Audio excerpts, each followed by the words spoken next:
light enough to see. Oh, that you make everything glorious. You make everything glorious. You make everything glorious, and I am yours.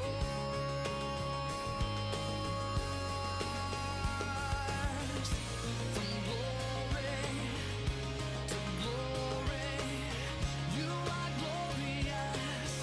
You are glorious. From glory to glory, you are glorious. You are glorious. Which leads me to believe why I can't believe. You make everything glorious. Yeah, you make everything glorious. You make everything glorious, and I am yours.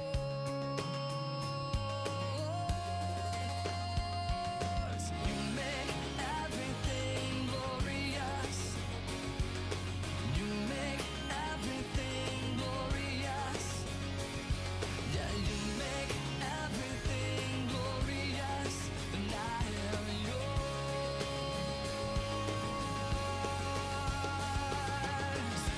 From glory to glory, from glory to glory, you are glorious. You are glorious. You are glorious. You are glorious.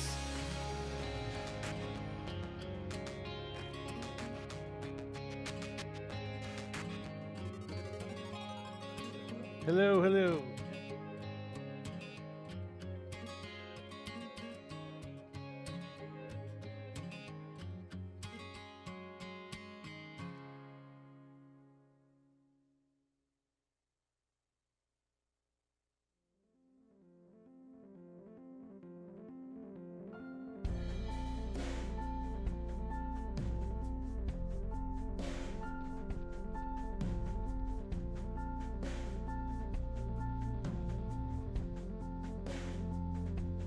Light will come to those who wait. From the shadow souls away. For these are the days when the nations will bow at the coming King.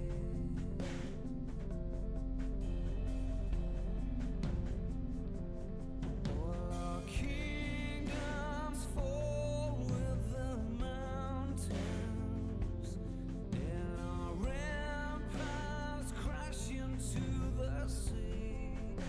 For these are the days when the nations will rise for the coming King.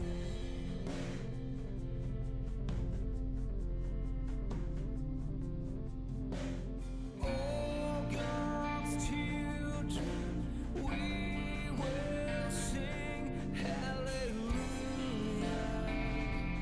hallelujah.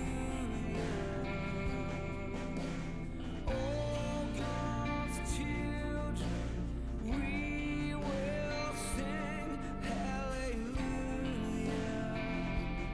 hallelujah.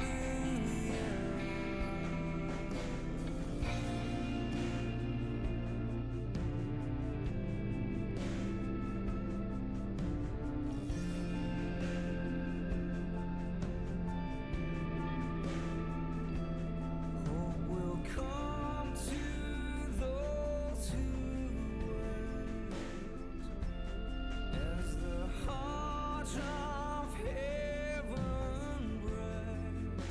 For these are the days when the least of us all see the coming King.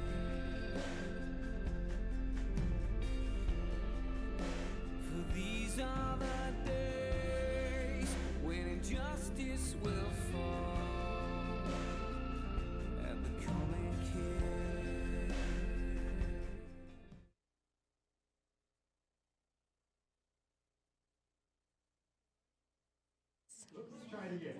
Good morning, Genesis. Happy March. I think almost spring. I'm just going to call it spring. So I say, let's worship. And I've warned a few of you before today. The practice wasn't as extensive as it should have been. So sing loud, okay? Who breaks the power in sin and darkness, whose life is mighty and so much stronger, the King of glory, the King above all kings, who shakes the whole world in holy thunder, who leaves us breathless in awe and wonder, the King of glory, the King above all kings. This is amazing grace. This is unfailing love, that you would take my place, that you would bear my cross. You will lay down your life, that I will be set free. Oh, Jesus, I sing for all that you've done for me. Who brings the chaos back into order, who makes an orphan a son and daughter, the King of glory, the King above all kings, who rules the nations with truth and justice, shines like a sun in all of its brilliance, the King of glory, the King above all kings. This is amazing grace. This is unfailing love, that you would take my place, that you would bear my cross. You will lay down your life, that I will be set free. Oh, Jesus, I sing for all that you've done for me. Let's do this again. This is amazing grace. This is unfailing love, that you would take my place, that you would bear my cross. You will lay down your life, that I will be set free. Oh, Jesus, I sing for all that you've done for me. Oh, Jesus, I sing for all that you've done for me.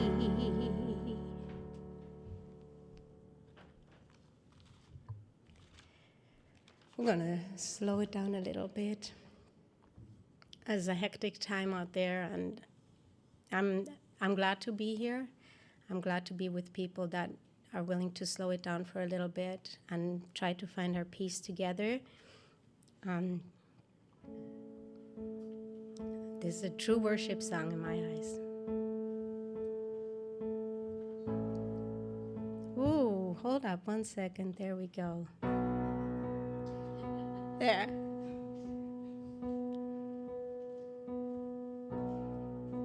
Worthy of every song we could ever sing, worthy of all the praise we could ever bring, worthy of every breath we could ever breathe. We live for you, we live for you.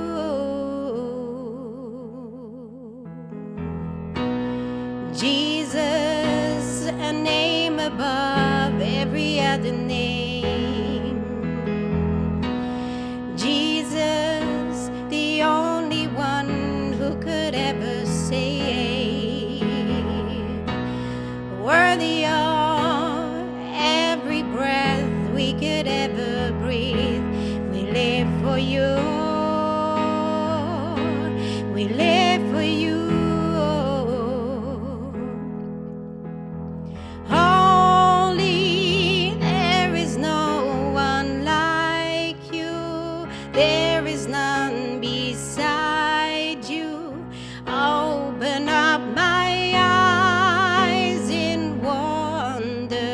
and show me who you are and fill me with your heart and lead me in your love with arms around me. I will build my life upon your love. It is a firm foundation, and I will put my trust in you, oh Lord, and I will not be shaken, and I will build my life upon your love. It is a firm foundation, and I will put my trust in you, oh Lord, and I will not be shaken, and I will build my life upon your love. It is a firm foundation, and I will put my trust in you, oh Lord, and I will not be shaken. And holy, there is no one like you, there is none be. Open up, show me who you are and fill me with your heart and lead me in your lives with arms around me.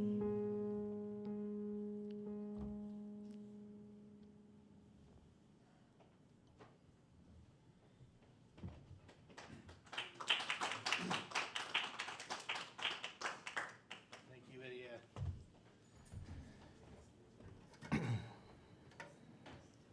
Thank you. Good morning, everybody.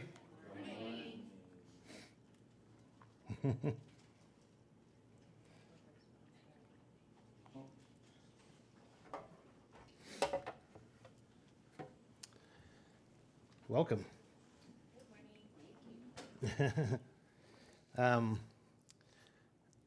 Sam is not here.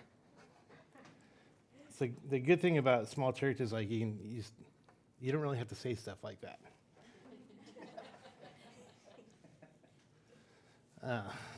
Because you know. Sam needed a Sunday off, and happy to be here with you. Happy for me, sad for you. You're stuck with me. We have some announcements. We have, first of all, Wednesday. I think there is a slide for Wednesday. There you go. So this Wednesday will be the first open house, right? So we're inviting everybody to be here. The next, you can see the next 5 weeks of Wednesdays from 6 to 7:30. Alex is leading that conversation, and we will be talking through the future of Genesis. That sounds lofty, but there's a lot of decisions to be made and work to be done. So if you'd like to be part of that, the conversation, we would love to have as many voices and ideas, and as long as they're good ideas. Don't come with lousy ideas. Just kidding. Everybody should come, and this is our church, right? So everybody has right to take some ownership in what we're building. So we would love to have your voice there and be part of that.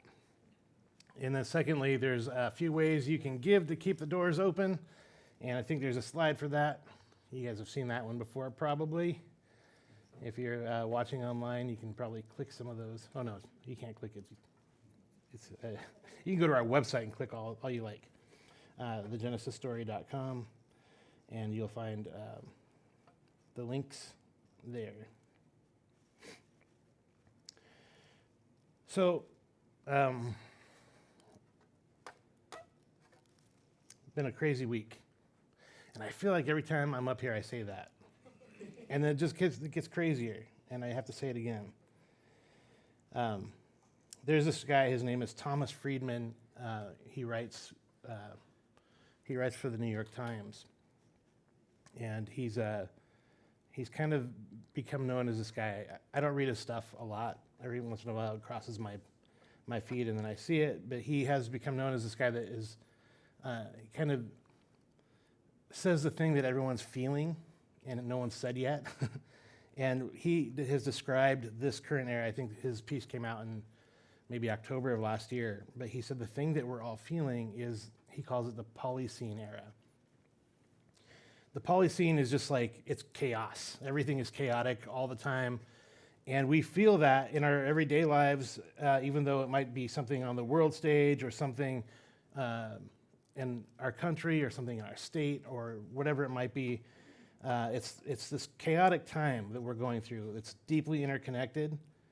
Every crisis is like overlapping, and so it's really hard to know how to live through it, to make decisions, to stay true to who you are. And he listed things like climate change, AI, volatile geopolitics, socioeconomic shifts.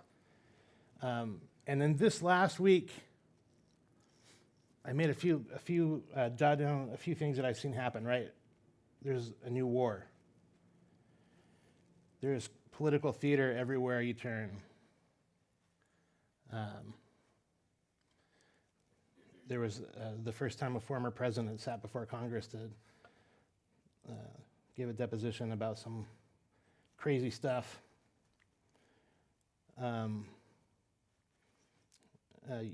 U2 and I think Bruce Springsteen put out protest songs this week. Punch the Monkey. Did you guys see that guy? I mean, that was a bright spot. No one, you guys gotta look up. Yeah, the monkey with the little. You gotta look up Punch the Monkey later when you get home. And in our own community, there's things that we're going through as individuals. There's things that our friends are going through. There's grief. Marking 2 years since a son was lost. And on Thursday, I came home from dropping off Bella at school. And there's like an hour between when I take Bella to school and then I take Levi to school because he doesn't have a first period this year. And I came home and I parked in the garage and I took the dogs for a walk, and then I came back and I went upstairs, and as I was walking up the stairs I started to panic because I could see smoke, like a lot of smoke, and then the more I went up the thicker it got. And the second story, we live in a 3-story condo type situation, and like the second story was just filled with smoke, and I couldn't see. I was batting, and I started shouting, "Bree works upstairs." And I was like, finally she heard me, and she's like, "What?" And she had no idea. And then I heard the door open, and she goes, "Oh," like she could see the smoke. And then we freaked out, and I ran back down, and I was like, made it to the kitchen, following my nose, because it smelled weird. It didn't smell like fire. It smelled like sweet something, yucky smell. And I found there was a pot on the oven, and it was sugar water, because Bree feeds the hummingbirds. And she forgot that she was boiling sugar water, and it was it was overflowing. There was I think all the water was evaporated, so it just looked like molten lava in a pan, and it was crazy. So, hummingbird nectar almost tore our house down. And apparently, if you have never been part of a sugar fire before, it's extremely stinky. I don't know why. The irony in the whole story is that not that long ago, we took down the smoke detector in the kitchen because it was overly sensitive and it would go off whenever someone microwaved oatmeal or something. So we took it down, and it went off, all the time. So we were just like, yep, get rid of that one. And now, on this day when it, potentially could have been helpful, it was not there. So there we were choking, eyes burning, dogs were going crazy. Crazy smoke, no alarm. And Judah and Levi slept through the whole thing. And I thought, because this is how I think, this is like the human condition, isn't it? Squishy little brains are like smoke detectors. They're basically smoke detectors. They're constantly scanning, looking for danger, looking for something that's not stable. Is there a threat, immediate threat nearby? Our brains are always looking for the worst thing to happen. And when, it smells the proverbial smoke, your brain is like, hey, do something. But see, and I have to say, that's not like, weakness or primitive or whatever. That's just the way our brains are wired. But the interesting thing is, if you go back to the Polyscene era and all these crises that are happening all around the world and all the things that are going off around us and in our own lives, and it's like the constant fire detector is blowing up. And a lot of us are just like taking it off the wall because it's too much. It's too much going on. There's war.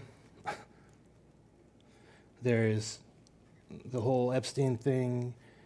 There is stuff going off everywhere. Constant crisis. And our smoke detectors blow up whenever we watch the news, or whenever we scroll, or whenever we see something on social media that we don't agree with, or when we have a conversation with a friend who is obviously wrong. Or every time one of our neighbors does that one thing that we just can't stand, they do all the time.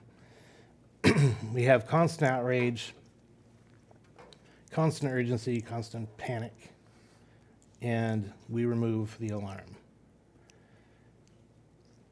Or maybe the battery just died because it was being used way too much. Either way, we tune it out. We find ways to go numb. We disengage. And we just feel like, I'm so done with this. When the fire alarm is too sensitive for too long, it's dangerous. But no alarm at all is also dangerous. Because sometimes the smoke is real. There are real wars, real grief, real injustice, real loss. And the question isn't anymore, is there smoke? Because there is. And it's hard to see and it's hard to breathe when you're walking through it. But the question is, how do we respond? And so what I wanted to do today is kind of take a break from anything that might push any buttons and just kind of get back to a very simple topic. And I called this the way of Jesus. And that's what I think this matters today, maybe especially today. Did you know that before Christianity was a system, before it was a culture war, before Christianity was seen as a voting bloc, in the book of Acts, it was called the Way.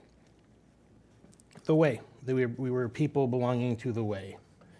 Before it was a brand, before it was a label, it was a way of being. It was a pattern for life, a direction. And in weeks like this, I think the temptation is strong to check out. And or the other thing is, the other thing that our brains are wired for is certainty, right? And so we long for that. We long for something to stand on that feels strong.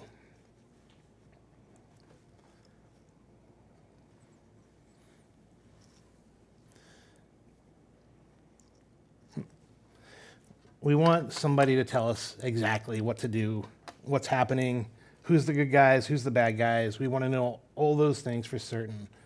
We want to know exactly what to do. Because certainty feels like safety, and our very neurobiology craves it. But there's a difference between certainty and hope. And I want to talk about that today.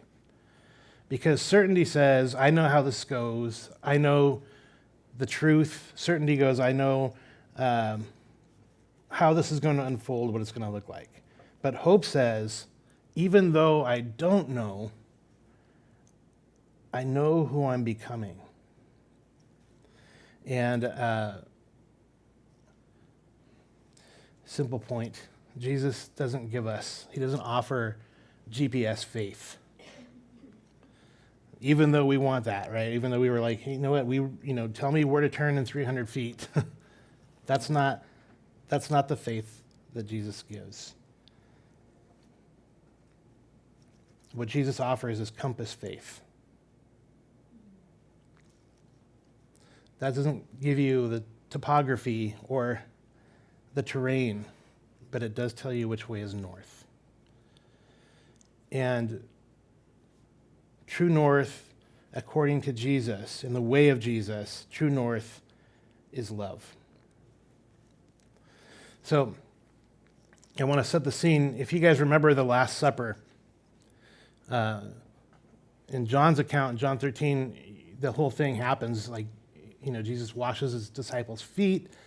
It's a very intense moment because nobody really understands what's going on. The guys in the room, Jesus knows what's going on. The guys in the room don't get it yet, right? So there they are. They're arguing with him about, you're not going to wash my feet.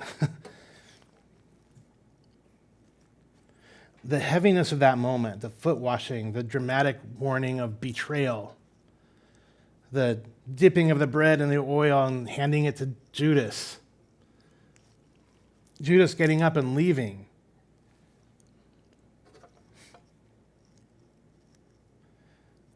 In that moment, when he was telling them this is going to happen, this is what's going to happen next, even though he said, when they were like, well, who's going to betray you? It's not me, right? And he was like, what's the guy I give the bread to? And then he gave the bread to Judas, and they were still like, who is it again? But in that moment, there's confusion and there's chaos, and it feels like their very own Polycene because they're not really sure what's going to happen next. And I want to point out that all throughout the stories of the New Testament, all the people didn't know what we know, right? They were going through it in real time. They were going through these things in real time. They didn't know resurrection was coming. It was just confusing. And I hope that gives you some kind of encouragement. Because when you don't know, when you're going through it, when it's confusing and when it's hard, you're just in the middle of the story. It's not done yet. But in John 13, in verse 31, it says, when he had gone out, he is Judas, when he had gone out, Jesus said, now the Son of Man has been glorified, and God has been glorified in him. If God has been glorified in him, God will also glorify him in himself, and will glorify him at once. Little children, I love that he calls them little children, I am with you only a little longer. You will look for me, and as I said to the Jews, so now I say to you, where I am going, you cannot come. Imagine what you might have felt if he said that to you. It's confusing. I'm going, but you can't come with me. Verse 34, I give you a new commandment, that you love one another, just as I have loved you. You also should love one another. By this, everyone will know that you are my disciples, if you have love for one another. Just for a second, think about what those guys were feeling. What were they thinking?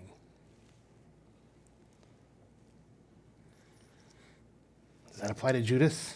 Do we have to love that guy? Everything is about to go sideways, and Jesus is kind of telling them that. Like, it's going to get weird. Love one another. By this, everyone will know. Not because you're certain, not because you've got some sick burns and win arguments, not because of your tribe, but by your love.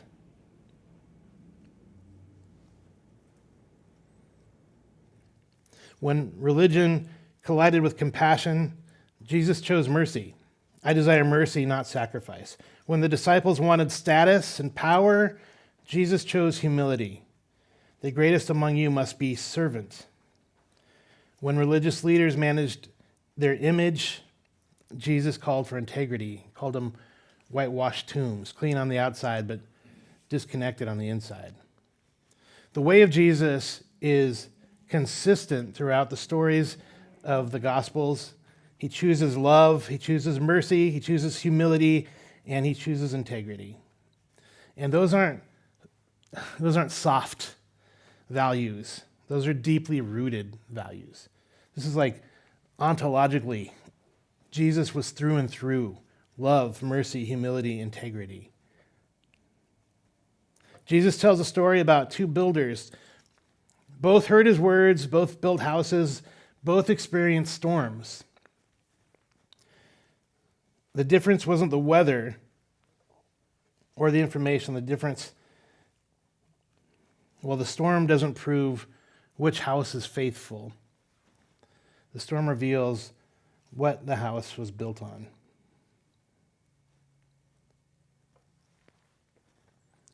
Jesus said, in this world, you're going to see trouble. And that word that's sometimes translated trouble or tribulation, or sometimes it's in the Bible as persecution, what it really means, the way it was used in the vernacular of the day outside the Bible, it was anguish. In the world, you're going to see anguish. You're going to see people and friends and loved ones and yourself. You're going to be crushed. You're going to face unbearable pressure, war, political chaos, personal grief, that thing that you're going through right now. That too.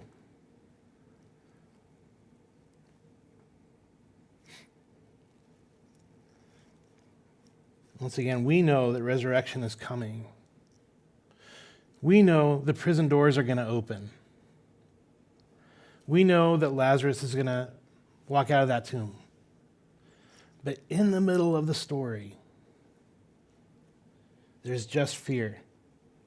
There's just confusion. There's just unbearable overwhelm.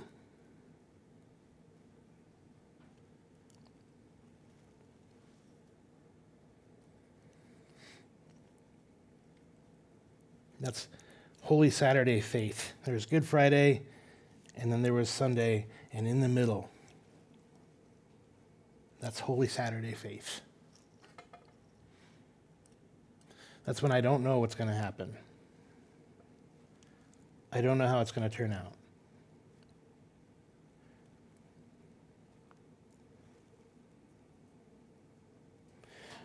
Paul and Silas in prison, beaten, chained, locked in the dark. They're singing. And they weren't singing because they knew an earthquake was going to come and rattle the doors and open the prison. They didn't know that. They were singing in uncertainty. They had no idea what would come next. And I know I've probably talked about this a lot, but for me, in what I can now refer to as polyscene, like this feeling of like overwhelming, what is going on? Why is life so hard? In the middle of that storm, if you will, there's an anchor.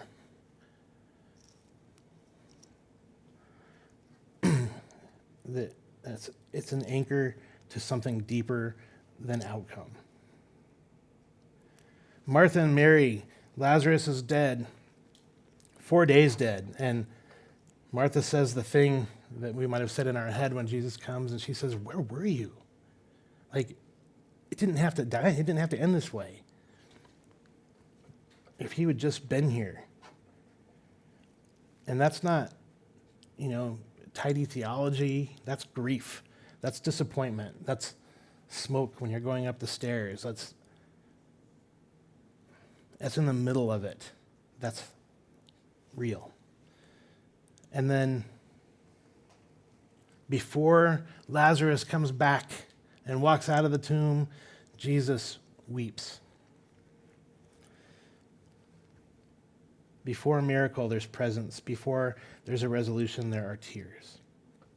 And the way of Jesus lives in that space. Not pretending everything's fine, not demanding instant, easy answers, not manufacturing certainty so we can calm our own anxiety or fear. The way of Jesus stays, it sings, it weeps, it waits.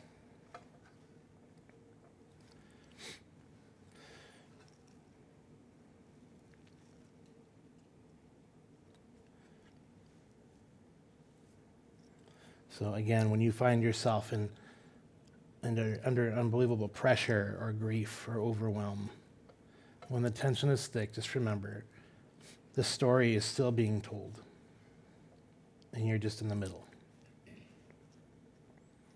The presence of tension doesn't mean the absence of God. It means you're in the middle. You guys might have guessed this by now, but at Genesis, we don't really gather to feel certain about things.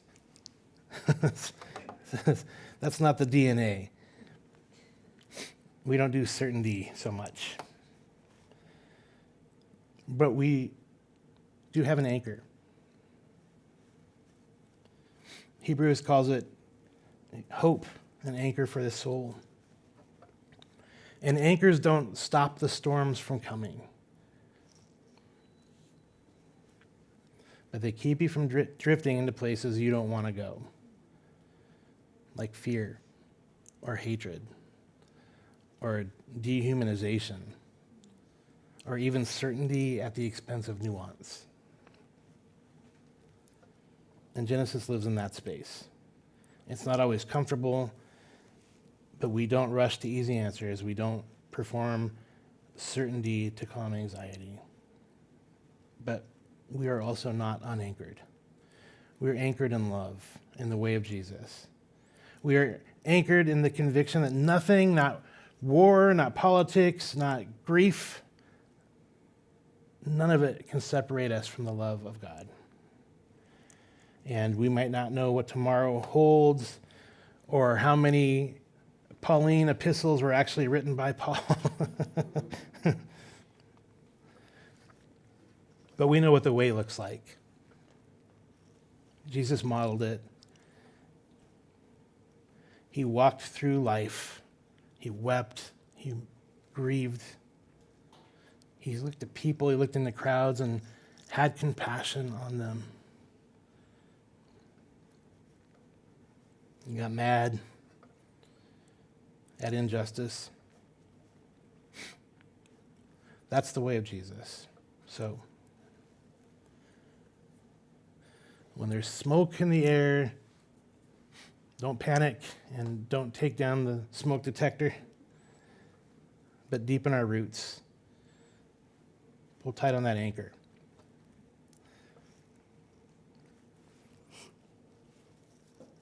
A tree, I was looking into, in the South in Florida particularly, there's palm trees.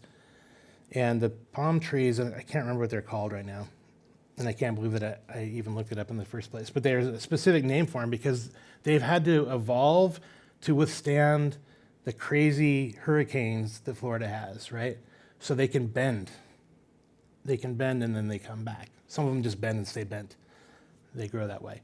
But they've kind of made their wood is made up of like the super fibrous like it actually can bend in the wind, and it has to if they're going to survive. A tree in the storm has to have deep roots, or it just pummels over. It survives because its roots go deep. And so this week, the challenge is when the headlines are screaming at you, when grief feels like it could swallow you whole, when the world smells like sugar smoke. Walk in the way of Jesus. Love anyway. Extend mercy, choose humility, practice integrity. In this world, that's about the most punk rock thing you can do. It is the resistance. And I'm going to end by quoting a prophetess of pop music, the high priestess named Pink. And she has a song, and I don't even know the name of the song, but she says, even if I scandalize you, cut you down or criticize you, even if I tell lies about you, what would you say? Could you love me anyway? And love anyway is maybe my life slogan. And I'm not really good at it. I still road rage. It's real. But the people, the fantastical thing about the poly scene is it doesn't care what you believe, who you pray to, what your life looks like. It's just happening everywhere to everyone. And everyone is struggling with something. And we don't always see that. But we can love them anyway. And in that love, people will know we belong to Jesus. And in that love, we spread his love. So, this is just an encouragement. Walk in the way of Jesus. Maybe let that run fresh through your mind. It's not groundbreaking. It's not new. It's just maybe a reminder that life is hard for everybody. And everybody needs to know that they're loved. And maybe before you leave the house, check the stove. Father, thank you for this time. Thank you for this time together. And Lord, we know it's chaotic. It's chaotic in the world, and it's chaotic in some of our lives, and some of our thoughts are chaos. And so as we just kind of continue in you in this conversation, Lord, I pray that you would be in it and be with us and help us to remember and cling to the things that we need to hear today. And just help us to look more like Jesus. We ask in his name. Amen. God bless you guys.